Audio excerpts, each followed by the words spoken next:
መጀመሪያ ህፃን ጩጬ በማልበዝ ጩጬ በጣም ጩጬ እያለሁ ግጥምና ዜማ አዘጋጅቼ ዝም ብዬ ስል አዳነች ወልደ ገብርኤል የምትባል አንድ ሴት ነበረች።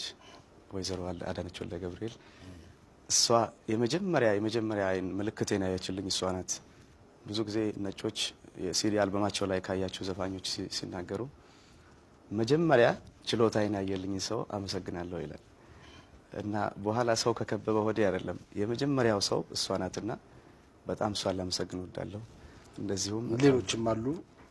አዎ ኤክስፕረስ ባንድ በተለይ መጀመሪያ ውጪ ያደርኩበት ባንድ እሱ ነው። ከቤት አባቴ ትንሽ ወደ ሙዚቃው ህይወት እንድገባ ብዙም ደስተኛ አልነበረም እና ለመጀመሪያ ጊዜ እንግዲህ ይቅርታ አድርጉልኝ አልጋዬ ውስጥ ትራስ ምናምን አስተኝቼ ላይን ክለብ የሚባል ቤት ነበር የዛሬ 3 አመት እሳን የጀመርኩት።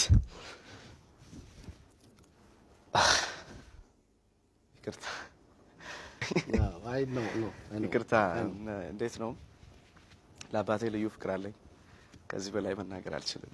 ይሄ ነው።